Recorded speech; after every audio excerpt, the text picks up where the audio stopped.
ಕನಕಗಿರಿ ತಾಲೂಕಿನ ಹಿರೇಖೇಡ ಗ್ರಾಮ ಪಂಚಾಯಿತಿ ವ್ಯಾಪ್ತಿಯಲ್ಲಿ ರಾಜ್ಯ ಸರ್ಕಾರದ ಮಹತ್ವಾಕಾಂಕ್ಷಿ ಗೃಹಲಕ್ಷ್ಮಿ ಯೋಜನೆಯ ಕುರಿತು ಸಾರ್ವಜನಿಕರಲ್ಲಿ ಜಾಗೃತಿಯನ್ನು ಮೂಡಿಸುವ ಉದ್ದೇಶದಿಂದ ವಿಶೇಷ ಅರಿವು ಕಾರ್ಯಕ್ರಮವನ್ನು ಆಯೋಜಿಸಲಾಗಿತ್ತು. ಇನ್ನು ಕಾರ್ಯಕ್ರಮದಲ್ಲಿ ನಾಡಗೀತೆ ಗಾಯನದೊಂದಿಗೆ ಆರಂಭಗೊಂಡಿದ್ದು, ಬಳಿಕ ಕಾರ್ಯಕ್ರಮದಲ್ಲಿ ಭಾಗವಹಿಸಿದ್ದ ಗಣ್ಯರು ಹಾಗೆ ಅಧಿಕಾರಿಗಳು ಗಿಡವನ್ನ ನೆಟ್ಟು ಗಿಡಕ್ಕೆ ನೀರೆರೆಯುವ ಮೂಲಕ ಪರಿಸರ ಸಂರಕ್ಷಣೆಯ ಸಂದೇಶವನ್ನು ಸಾರ್ತಾ ಕಾರ್ಯಕ್ರಮಕ್ಕೆ ಅರ್ಥಪೂರ್ಣ ಚಾಲನೆಯನ್ನು ನೀಡಿದ್ದಾರೆ.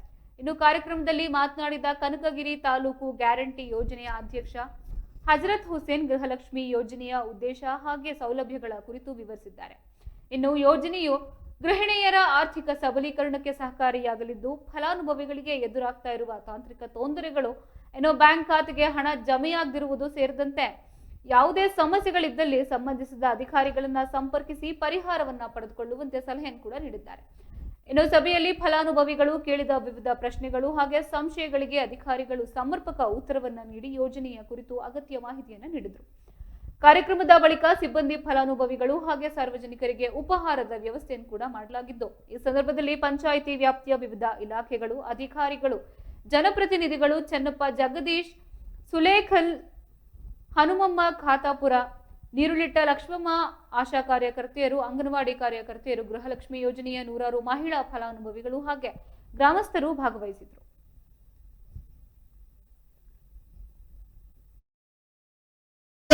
ಮನವಿಯನ್ನ ಮಾಡ್ಕೊಳ್ತಾ ಇದ್ದೀನಿ. ಅಲ್ಲಿ ಹೋಗ್ಬಿಟ್ಟಿರ್ತಾರೆ. ಎಷ್ಟೋ ಜನ ನಮ್ಮ ಕನಕಗಿರಿ ತಾಲೂಕಿನಲ್ಲಿ ಸುಮಾರು 3000 ಫಲಾನುಭವಿಗಳು, ನಾನು ನೋಡಿದ ಮಟ್ಟಿಗೆ, ನಾನು ವೈಯಕ್ತಿಕವಾಗಿ 3000ಕ್ಕೂ ಅಧಿಕ ಬ್ಯಾಂಕ್ನಲ್ಲಿ ಮಂಜೂರಾತ ಗುಂಪಿನಲ್ಲಿ ಸಾಲ ತಗೊಂಡಿರೋರು ಅಕೌಂಟ್ ಮಾಡಿಸ್ತಾರೆ. ಸೊ ಅವ್ರಿಗೆ ಹೇಳ್ದಂಗೆ 8 ಕಂತು, 9 ಕಂತು, 10 ಕಂತು ಜಮಾ ಆಗಿದಾವೆ. ಈ ತಾಯಂದ್ರೆ ಗೊತ್ತೇನೇ ಇಲ್ಲ. ಸುಮಾರು 3000 ತಾಯಂದ್ರು ಹೋಗಿ ಅಮೌಂಟ್ ಅನ್ನ ವಿಡ್ರಾಲ್ ಮಾಡ್ಕೊಂಡು ಬಳಸ್ಕೊಂಡಿದ್ದಾರೆ. ಅವ್ರಿಗೆ ಗೊತ್ತಾಗ್ಲಿಲ್ಲ, ನಮ್ಗೆ ಕೇಳಿಲ್ಲ ಅಂತಂದ್ರೆ ಅವ್ರಿಗೆ ಗೊತ್ತಾಗ್ತಿದ್ದೇ ಇಲ್ಲ, ಅಮೌಂಟ್ ಜಮಾ ಆಗಿದೆ. ಕನಕಗಿರಿ ತಾಲೂಕಿನ ಪಟ್ಟಣ ಪಂಚಾಯತ್, ಕನಕಗಿರಿ ಪಟ್ಟಣ ಪಂಚಾಯತ್ ಸೇರಿದಂತೆ 11 ಗ್ರಾಮ ಪಂಚಾಯತ್ಗಳು ಬರ್ತಾರೆ. ಆ 11 ಗ್ರಾಮ ಪಂಚಾಯತಿಯಲ್ಲಿ ಕೂಡ ಒಂದೊಂದು ಕಾರ್ಯಕ್ರಮವನ್ನು ಮಾಡಿದ್ದೀವಿ. ಅದಕ್ಕೆ ಸಾಕ್ಷಿ ನಮ್ಮ ವೀರಣ್ಣ ನಕಳ್ಳಿ ಹೇಳ್ತಾರೆ. ಯಾಕಂದ್ರೆ 2ನೇ ಮೀಟಿಂಗ್ ನಾವು 2ನೇ ಮೀಟಿಂಗ್ ನೋಡಿಲ್ಲ.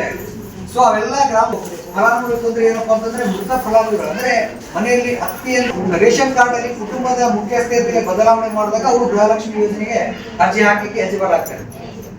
ಸೊ ಇದು ಸಿಸ್ಟಮ್. ಇದು ಒಂದು ಅಂದ್ರೆ ಮನೆಯಲ್ಲಿ ಯಾವಾಗಾದ್ರೂ ನೀವು 1 ಲಕ್ಷ 2 ಲಕ್ಷ ಈ ಯಾವುದೋ ಒಂದು ಲೋನ್ ತಗೊಳ್ಳಿಕ್ಕೆ ಏನಂತಂದ್ರೆ ಆಗಲ್ಲ ಅಂತ ಹೇಳಿದ್ರೆ, ಅದು ಇನ್ನೂ 10,000 ರೂಪಾಯಿ ಕೊಟ್ಟರು ಕ್ಯಾನ್ಸಲ್ ಆಗಲ್ಲ.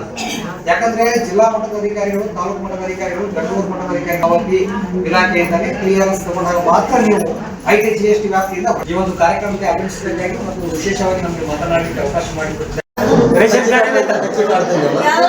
ಸರ್ಕಾರದ ಒಂದು 6,000 ರೂಪಾಯಿ ಕೊಡ್ತಕ್ಕಂಥ ಅದು ಇದನ್ನೆಲ್ಲ ನೀವು ಮಾತಾಡಿದ್ರೆ ಅಧಿಕಾರಿಗಳು ಇದ್ರು, ಈ ಪ್ರಿನ್ಸಿಪಲ್ ಸೆಕ್ರೆಟರಿ ಇರ್ಬೋದು ಇರ್ತಾರೆ, ಅವರಿಗೆ 100% ನೇರವಾಗಿ ತಲುಪಿಸತಕ್ಕಂಥ ಯೋಜನೆಗೆ ಒಬ್ಬ ಜಿಲ್ಲಾ ಮಟ್ಟದ ಅಧಿಕಾರಿ, ಒಬ್ಬ ತಾಲೂಕಾ ಮಟ್ಟದ ಅಧಿಕಾರಿ ಮತ್ತು ರಾಜ್ಯ ಮಟ್ಟದ ಅಧಿಕಾರಿ ಇರ್ತಾರೆ. ಅದೇ ತರನಾಗಿ ಈ ಒಂದು ಸರ್ಕಾರದಲ್ಲಿ ಗ್ಯಾರಂಟಿ ಯೋಜನೆಗಳ